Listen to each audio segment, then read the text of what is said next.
sais très bien ce que vous vous dites. Tous. Vous vous demandez comment il est possible pour une avocate de se lever ainsi, pour un homme à qui on reproche de telles atrocités. Comment peut-on accepter de défendre celui à qui on reproche ce que la justice appelle acte de torture et de barbarie?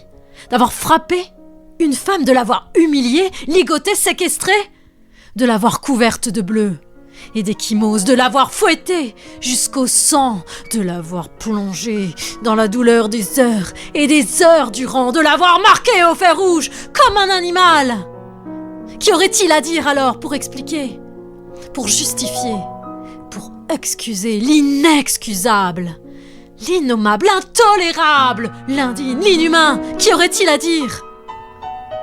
À part peut-être que cette femme, celle que vous considérez tous comme une victime, n'en est pas une de victime, et que s'il a fait tout ça, c'est pour elle, pour son plaisir à elle. Et qu'y aurait-il à dire d'autre? À part peut-être que cette femme, c'est moi.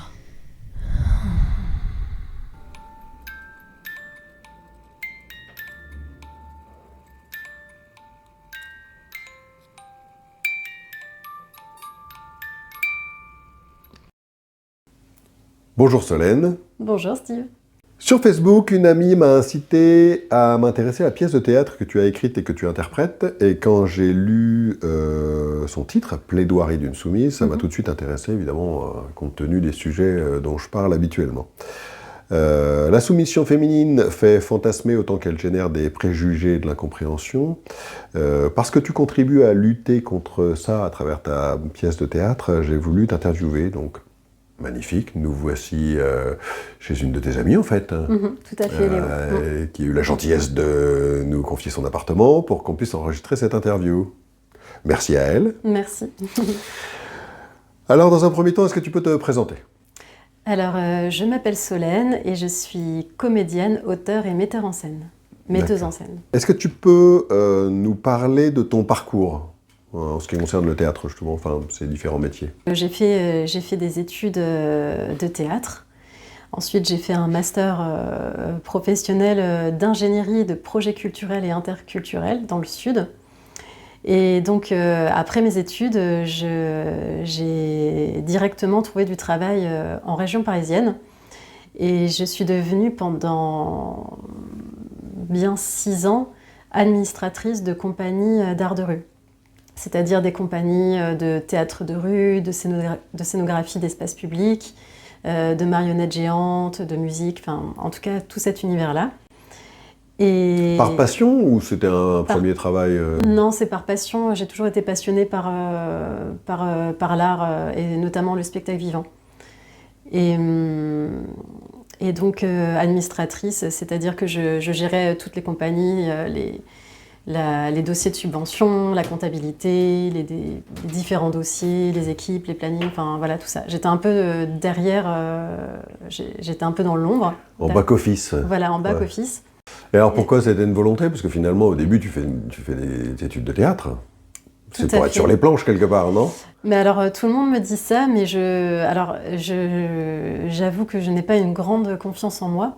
Donc est-ce que je suis influencée par ce manque de confiance ou pas? Mais j'ai l'impression de ne pas avoir forcément voulu être comédienne parce que ça me semblait trop difficile d'y arriver dans un métier. Et puis tout le monde me disait mais c'est pas un vrai travail, si jamais tu fais ça, tu vas pas réussir à en vivre, etc. Donc je pense que j'étais un peu... j'ai suivi le pas des normes, tout en respectant mon envie, donc je me suis dirigée vers justement tous les métiers d'organisation et de direction, parce que je pense que j'osais pas faire concrètement du théâtre. Il y a des gens qui t'ont dit tu vas pas en vivre, quoi. Oui. Ouais. Tes parents? Alors mes parents, ils m'ont toujours soutenue dans ce que je voulais faire, donc j'ai la chance d'avoir des parents quand même qui me soutiennent. Et c'est vrai que le milieu artistique, concrètement, c'est quand même très difficile d'en vivre. Je pense qu'ils s'inquiétaient avec bienveillance de ça. Mais ils soutiennent complètement ma vie. Donc oui, j'ai pu entendre dire ça, mais j'ai jamais eu des freins. Ça n'a pas été bloquant. C'est ça. Donc tu passes cette année à t'occuper d'autres compagnies en fait. Comment elles te font confiance en fait? Parce que là tu me parles de plusieurs compagnies. Oui, c'est ça. C'était les unes derrière les autres ou tout en même temps? Non, j'en ai eu jusqu'à 3 simultanément. C'était l'équivalent parfois de 3 temps plein en un temps plein. J'avais de très grosses journées de travail, je bossais beaucoup. C'était une vie qui me portait parce que du coup on vivait en collectif sur un terrain, en résidence artistique, dans la ville de Mitry-Mory d'ailleurs, dans le 77. Et donc en fait on vivait sur un terrain en roulotte et on avait notre bâtiment central dans lequel il y avait la costumerie, les bureaux, les lieux de répétition, etc. Et c'était comme une famille, donc en fait, le travail ne se sentait pas. Mais moi qui connais pas du tout ce milieu-là, je me dis, mais comment tu les as trouvés ces trois, j'allais dire clients quelque part, même s'ils n'étaient pas forcément, ils te payaient pas, enfin je sais même pas comment ils te rémunéraient d'ailleurs, comment tu étais rémunéré dans ce... Alors à cette époque-là, la région Île-de-France avait mis en place un système d'emploi qui s'appelait c'était les CDI tremplin. C'est-à-dire que c'est comme un CDI, mais qui était aidé en fait sur 3 ans par la région. Chaque année, l'aide diminuait un petit peu, et donc j'étais quand même en CDI. L'objectif était de pérenniser l'emploi, quoi. C'est ça. Donc tu fais essentiellement un travail administratif pour ces compagnies, mais tu participes pas du tout au spectacle. Si, petit à petit, je participe. Alors, pas directement dans les spectacles, mais plus dans les actions culturelles qui comprenaient des formes de spectacles, mais c'était pas des spectacles qui partaient en tournée, etc. C'était plus des one-shots sur des projets par rapport à des villes. Ça peut être des déambulations dans la rue, en lien avec un thème qui avait été proposé par la ville. Ça peut être des interventions autour des gares. Enfin, c'était selon les thèmes, en fait. Donc là, dans ces cas-là, ça pouvait m'arriver de participer en tant que comédienne. D'accord. Et alors, tu as un exemple d'intervention? Enfin, qu'est-ce que tu as pu faire qui t'a laissé un souvenir marquant? Nous avions fait une balade contée. On avait créé une déambulation avec des artistes où les gens en fait suivaient le conteur, et en fait à chaque arrêt il y avait des scènes présentées par les comédiens, et moi je présentais une scène à cette occasion-là. Et je jouais le rôle d'une sorcière un peu psychopathe, un rôle un peu effrayant à ce moment-là. T'as un petit sourire? T'as réussi à faire peur à quelques enfants? Non, c'était... Je pense que c'était perturbant pour les gens de voir ce personnage-là, mais je faisais pas si peur que ça. En vrai, c'est juste que je me traînais dans la boue, j'en avais partout. C'était un rôle un peu étrange, quoi. Je pense que j'aime bien les rôles un peu étranges. Ouais. Mais en même temps, pour être capable de jouer, je pense qu'il faut être capable, entre guillemets, de jouer tout. Donc, quelque part, je trouve pas ça si étrange, finalement, comme juste pour démarrer.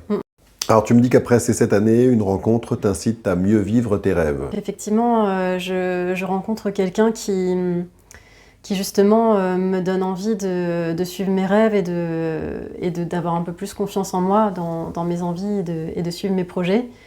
Et donc, je déménage sur Paris aussi parce que c'est la conjoncture du Covid et que les compagnies pour lesquelles je travaille s'arrêtent.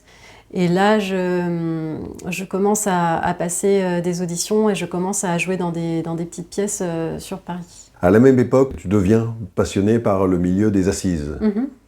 Donc les histoires criminelles, quelque part, les audiences. Tu assistes à plusieurs audiences. Il y a des choses qui te marquent dans ce que tu vois. Oui, alors j'ai eu l'occasion d'assister à plusieurs assises un peu partout en France, et c'est vrai que ça m'a passionnée et ça m'a aussi beaucoup appris sur le milieu de la justice et même sur l'être humain de manière générale. Et effectivement, j'ai pu y voir des histoires parfois effrayantes, parfois troublantes, parfois bouleversantes. Soit j'ai pu assister quand même à malheureusement des erreurs judiciaires, des personnes dont moi en tout cas je suis convaincue qu'elles étaient innocentes et qui se sont fait malheureusement condamner. Donc ça m'a beaucoup touchée. Et aussi à l'inverse, des histoires assez effrayantes qui témoignent de la folie humaine. Et tu me parlais de la capacité de la justice, et ça t'a marqué aussi, à avoir une forme d'ingérence dans la vie privée des gens. Oui, alors c'est quelque chose à laquelle j'ai pu assister au cours de certaines histoires où effectivement la justice se retrouve à... Bah oui, enfin, il n'y a pas d'autre mot, à faire ingérence dans la liberté des gens et notamment dans leur intimité, notamment par rapport au BDSM, ce qui ensuite me donnera l'envie de créer la pièce Plaidoirie d'une soumise. Moi, de mon sentiment par rapport à l'expérience que j'ai vue, c'est qu'effectivement, malheureusement, des fois on sent que la moralité joue quand même dans le regard que peuvent avoir les juges, mais aussi les jurés, parce que finalement c'est eux aussi, c'est les gens, enfin, vous, moi, qui jugeons les affaires qui sont présentées. Et malheureusement, on est des êtres façonnés de moralité. Et c'est très dur des fois de se prendre de la distance par rapport à notre moralité, celle qu'on nous a inculquée, celle qui nous influence par l'extérieur, celle qu'on développe aussi nous-mêmes. Et des fois, ça oriente, je pense, le jugement sur certaines affaires. Et donc, la justice peut faire ingérence dans la liberté d'une personne en la privant parfois de vivre son intimité telle qu'elle en a envie, son érotisme, sa manière de le vivre, sa manière de vouloir vivre ses relations amoureuses et aussi de ses relations sexuelles, notamment dans le cadre du BDSM, parce que le BDSM, la particularité, c'est que ça implique du sadisme et du masochisme, et donc ça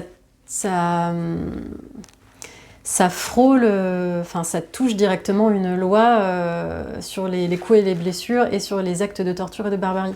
Et donc c'est en ce sens où la justice en fait cherche à protéger l'individu et quelque part elle a raison parce qu'on peut faire face à des vrais abus. On peut être sous emprise. On peut être sous emprise et on peut aussi ne pas être sous emprise et quand même subir des violences soi-disant sous couvert de BDSM. Mais donc la justice qui ne connaît pas forcément très bien le BDSM et qui est donc façonnée par sa propre morale, etc., peut des fois priver à tort une personne qui aurait envie de vivre du BDSM ou qui en aurait besoin, et voilà. Alors ces affaires judiciaires, elles ont un fort impact sur la pièce que tu vas créer, donc que tu vas écrire et que tu vas interpréter. Tu es seule sur scène, il me semble. Oui, c'est ça. Voilà. Et qui s'appelle Plaidoirie d'une soumise. Alors est-ce que tu peux nous raconter ou nous résumer, nous donner le pitch de cette histoire ? Alors le pitch, c'est que c'est l'histoire d'un homme qui se retrouve accusé par la justice d'actes de torture et de barbarie sur sa femme. Et en fait, sa femme est sa soumise, donc ils vivent une relation au cœur du BDSM. Donc elle était parfaitement consentante de ce qu'elle vivait avec son mari. Et donc une avocate passionnée de son métier et par la liberté justement de la femme, va prendre la parole pour défendre cet homme et donc ce couple. Et donc la pièce, c'est une plaidoirie judiciaire, donc comme quand on va aux assises, il y a la plaidoirie finale de l'avocat ou de l'avocate. Et donc là, c'est une plaidoirie judiciaire qui est entrecoupée de retours dans le passé, dans lesquels on voit des extraits de la vie de ce couple. Donc c'est des scènes d'intimité entre le maître et la soumise. Et ces scènes sont un peu comme les preuves vivantes que l'avocate présente au public pour leur permettre de juger. D'accord. Et en l'occurrence, tu joues les deux rôles. Oui. Le rôle de la femme soumise et le rôle de l'avocate. C'est ça. Finalement, par rapport à ton expérience des assises, tu aurais pu choisir plein d'autres sujets, parce que des thèmes où la justice s'immisce dans des affaires privées, quelque part, parfois parce qu'on lui a demandé et qu'elle n'a pas le choix, je sais pas, des conflits de voisinage, tu aurais pu choisir plein d'autres thèmes. Pourquoi le BDSM ? Pour moi, le BDSM, c'est un sujet qui parle de plus en plus à la société, ou en tout cas, aujourd'hui, la plupart des gens savent ce que c'est le BDSM, donc c'est quand même au cœur de l'actualité. Et parce que ça regroupe aussi tout un tas de questionnements actuels comme l'emprise, par exemple, mais aussi la notion de patriarcat. Enfin, il y a tout un contexte qui entoure le BDSM. Et donc, pour moi, je trouve que c'est vraiment un sujet actuel qui permet d'aborder beaucoup de questions. Le premier thème auquel je pense quand tu me parles de ça, c'est le consentement. Voilà, le thème du consentement, moi, m'intéresse beaucoup dans tous les sujets que je traite, mais quand tu me parles de ça, et notamment le plaidoirie d'une soumise, on se dit et ça résonne beaucoup avec la liberté, en fait, quelque part, parce que c'est bien de liberté que tu parles, la liberté de vivre ce qu'on a envie. Ça a fait bien réagir la personne qui m'a invité à t'interviewer. Elle fait souvent réagir, la pièce. Bah, c'est pas étonnant. Et en plus, tu me disais en préparant l'interview aussi que finalement, des pièces de théâtre sur ce thème-là, il y en a quasiment pas. Non, alors au fil des rencontres, personne ne m'a jamais parlé d'une pièce en lien avec le BDSM, y compris les férus de théâtre. Et il y a effectivement une sorte de pièce de théâtre qui est sortie au Québec, je me souviens plus trop en quelle année, mais concrètement, ça avait l'air d'être plus une sorte de workshop que de vraies pièces de théâtre classiques, en fait, entre guillemets. Une façon scénarisée d'expliquer les choses, en fait, tu veux dire? Voilà. C'était très, je crois que c'était participatif avec le public, c'était un peu des démonstrations de pratique. D'accord, oui. C'était pas... Moi, j'ai pas reconnu les codes du théâtre, en tout cas. Alors que Plaidoirie d'une soumise, c'est vraiment... malgré le sujet qui est singulier, ça respecte vraiment les codes du théâtre, bien que ça mélange aussi beaucoup l'univers du cinéma. Alors, pour monter cette pièce, arrête-moi si je me trompe, tu as créé Pénélope Compagnie? Oui. Pourquoi elle s'appelle Pénélope, cette compagnie? La compagnie s'appelle Pénélope parce que j'avais envie de présenter des pièces qui parlent d'histoires de femmes, de bribes de la vie de femmes. Et dans ces histoires-là, la protagoniste s'appellera toujours Pénélope. C'est l'incarnation de la femme, c'est le nom générique que tu as choisi pour toutes tes héroïnes. Voilà, c'est ça. Mais alors du coup, tu réponds pas à pourquoi Pénélope? Pourquoi Pénélope? Pénélope parce que le personnage, ça représente cette femme, c'est son histoire en fait, cette femme fidèle à son amoureux qui du coup l'attend parce que lui est parti. Elle imagine une ruse qui est celle de dire ok, je choisirai un mari quand j'aurai fini ma broderie. Et en fait, chaque nuit, elle débrode ce qu'elle a brodé en journée pour ne jamais arriver à la fin de la broderie, pour pouvoir attendre patiemment. D'accord, c'est le nom d'une femme d'un conte, ça, non? C'est un conte? C'est dans la mythologie. D'accord, ok. C'est la première pièce de ta compagnie? C'est ça. Alors, tu n'es pas toute seule, vous êtes plusieurs quand même, même si tu es toute seule sur les planches. Bah, comme je disais, tu joues à la fois le rôle de l'avocate et de la soumise, on va pas en dire plus, on va pas dévoiler. Oui, c'est ça, laissons le mystère. Et tu me disais aussi une chose importante qui participe beaucoup au spectacle, c'est que la bande-son est quelque part presque un personnage à part entière de la pièce. Oui. Elle a quoi de spécial, cette bande-son? Alors, c'est en ce sens que je disais que la pièce de théâtre de Plaidoirie d'une soumise approchait beaucoup le cinéma, parce que l'univers sonore est omniprésent et il a été... en fait, la bande-son est tout le temps là et elle a été particulièrement travaillée. Les enregistrements ont été faits sur des sons réels. Je suis partie avec mon ordi, mon enregistreur, et puis j'ai enregistré les sons comme ça autour de moi pour que ça soit très réaliste. Et c'est en ce sens qu'elle est un vrai personnage à part entière, parce que c'est très propice à l'imaginaire, en fait. Ça plonge vraiment le spectateur dans les décors, dans les personnages que la soumise rencontre.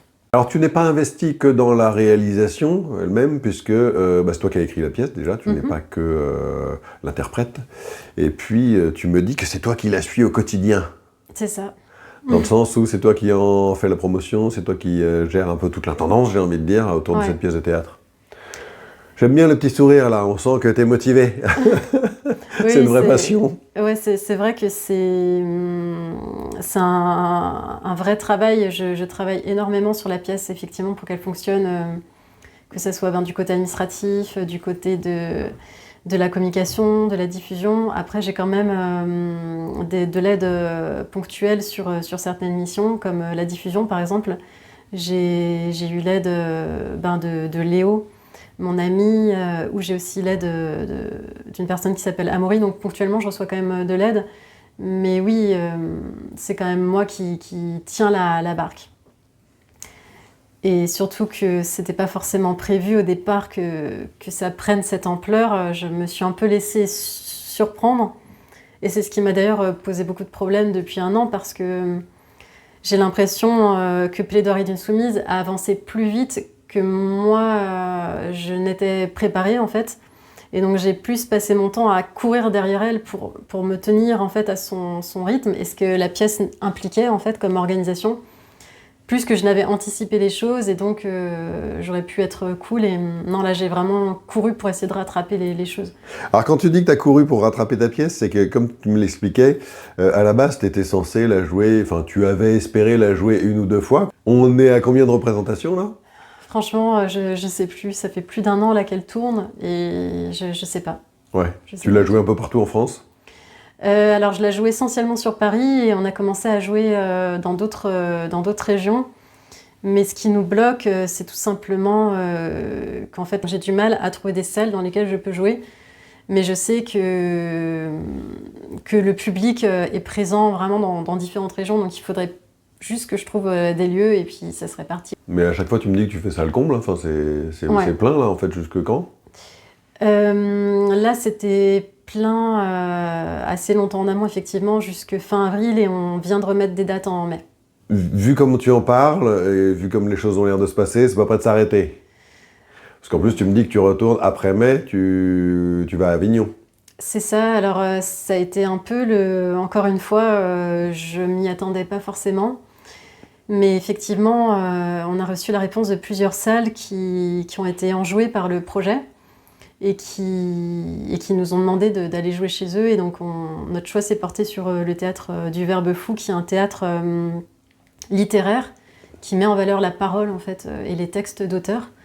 Donc je suis très contente qu'on aille là-bas, et on va jouer pendant 1 mois au cœur du plus grand festival de théâtre. Si on veut voir ta pièce, où est-ce qu'on va ? À qui il faut s'adresser ? Le meilleur moyen, c'est quand même de s'adresser à moi. C'est sur mes comptes et mes réseaux que toutes les dates sont recensées.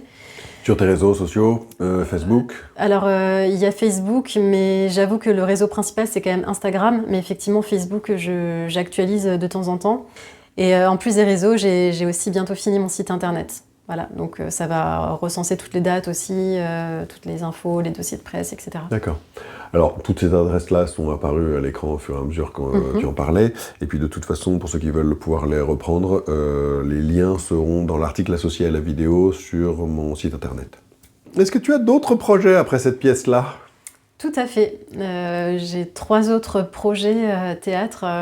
Ils grandissent au fur et à mesure du temps, mais oui, il y a 2 projets C'est en cours d'écriture ? qui sont en cours d'écriture. Il y en a un qui, je pense, pourra être prêt avant 2026.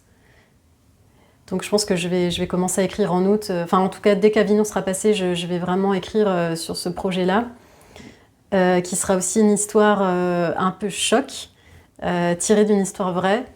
Ah, faut que tu nous en dises plus là maintenant. Hein. C'est quoi le thème ? Je peux pas encore le dire. Ah, ça c'est vache. Ça c'est sadique. T'es en train de nous dire ah ça sera choc et puis tu peux pas nous dire de quoi ça va parler. J'en parlerai quand Avignon sera passé. D'accord. Et quand j'aurai quand j'aurai avancé dans l'écriture, etc. Mais oui, le sujet est fixé. Tout est déjà prévu. L'organisation des répétitions.